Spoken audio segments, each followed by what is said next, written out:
Hey guys, Sandy here, and today I am going to be scrapbooking this photo of my daughter when she graduated in December 2019. And I'm going to be using this specialty paper that came in a Paige Evans collection.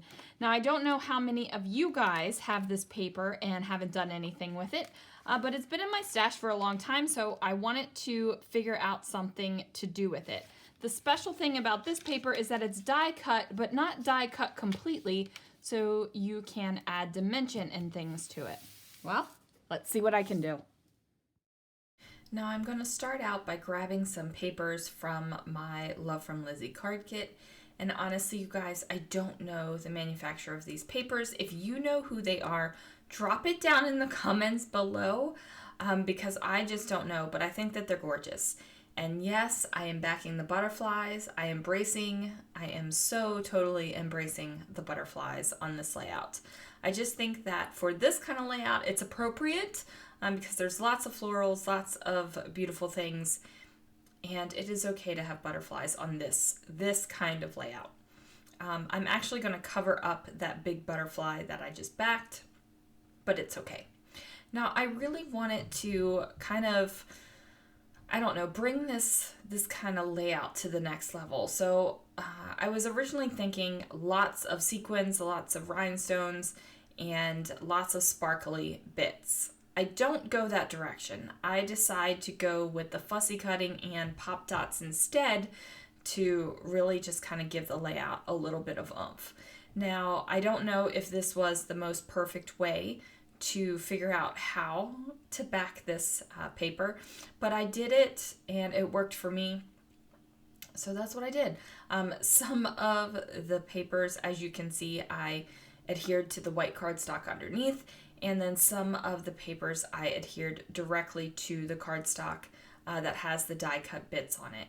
Now I am using this leaf pattern behind the leaves, and that might seem a little bit weird or redundant to you, but I really didn't want solid colors behind these little die cut areas. I really wanted to give it a little bit of dimension and texture without giving it physical dimension and physical texture. And I felt like using a pattern paper that had leaves already on it, on the leaves, did that. And if it doesn't and you think it's totally crazy, then move on, people, because for me it works. It works in my head.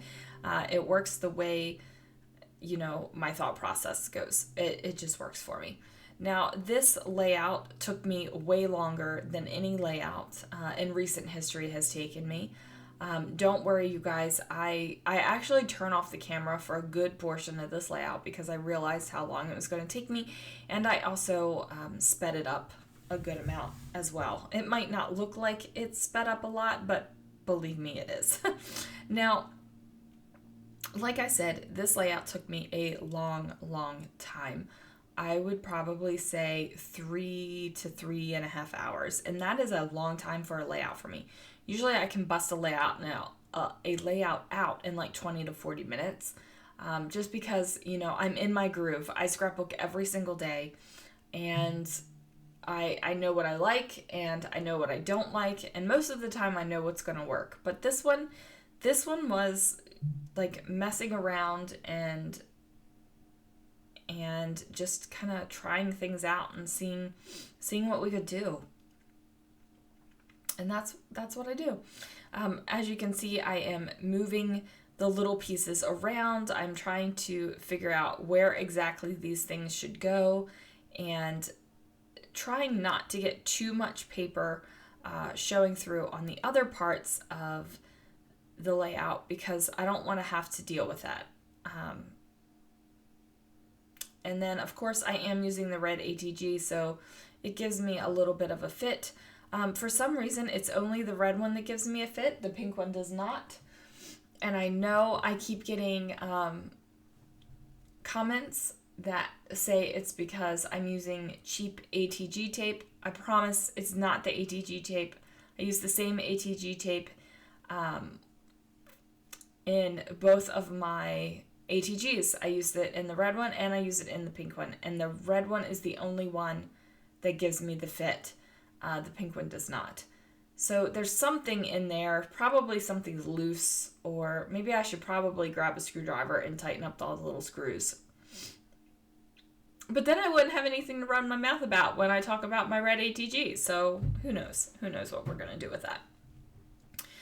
So as you can see, the layout is still very, very white, very, very non-embellished, and it's a process, you guys. I'm trying to figure out what I want to do.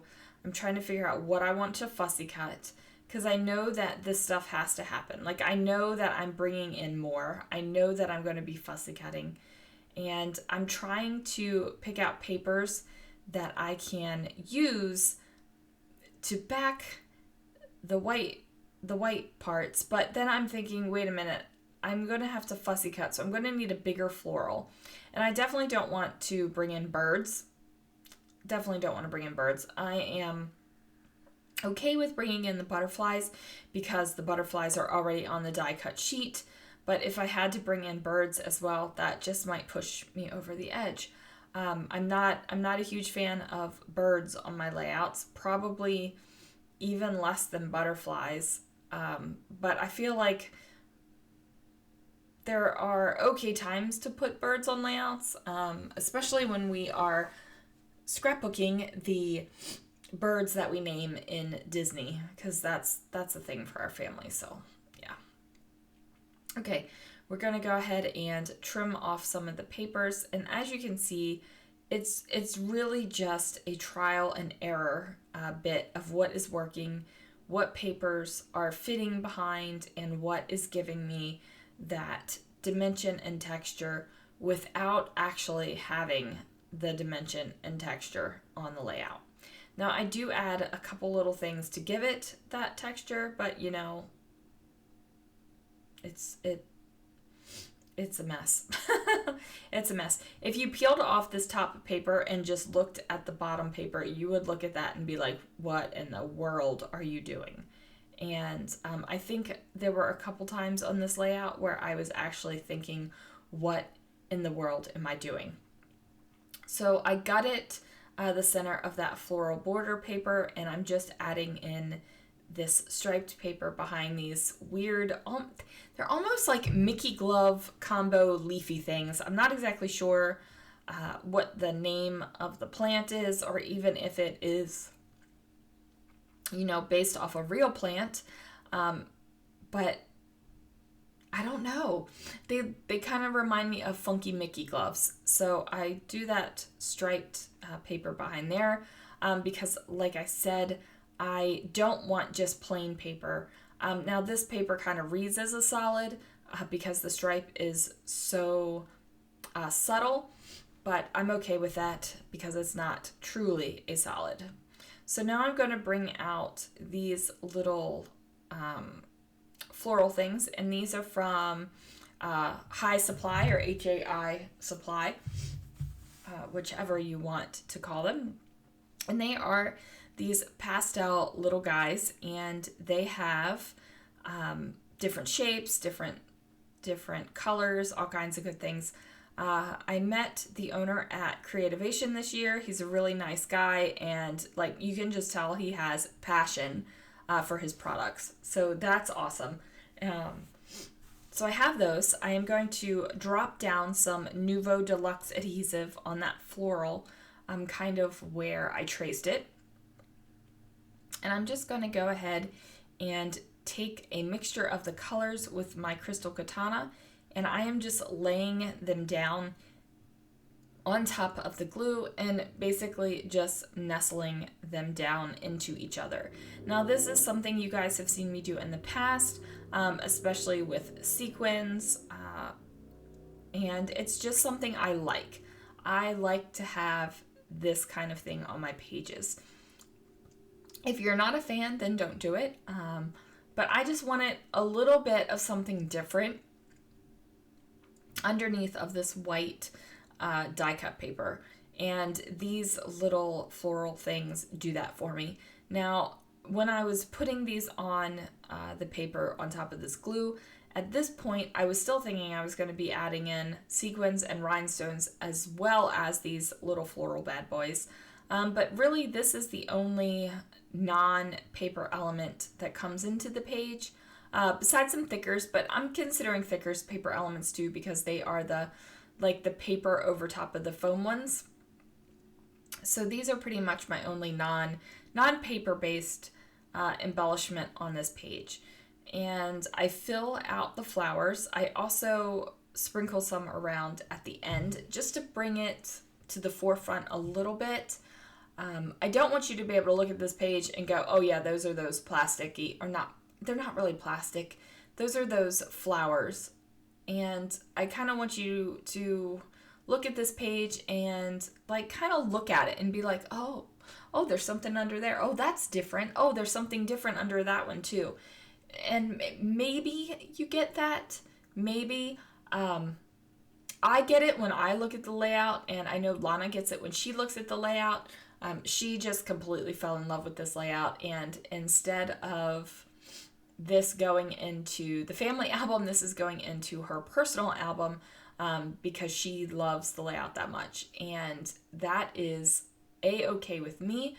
If I make a layout that features like one kid and it's not, and they love it that much, then yeah, it's going to go in their personal album.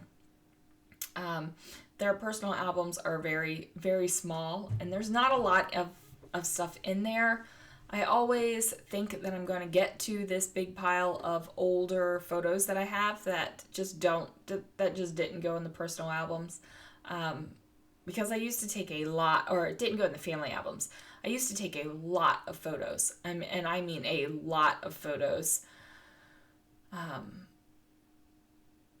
Like it wouldn't be unusual to have a couple hundred photos a day, just because, you know, the kids were little and everything that they did was new, and everything we were married very young, and like everything was happening at once. We were having all these firsts.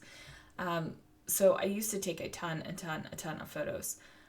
Not all of those photos went into our family chronological albums.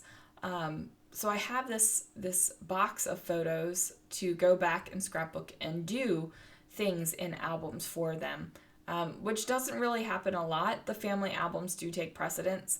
But one day, I'll get into that. Anyway, I was waxing poetic about my albums and photos and looking off to the box of photos and didn't even see what I was doing on the layout. So there you go. You see all the things I have done. I fussy cut a lot of those florals. I tucked them into the white bits. Some of them are tucked under, some of them are on top.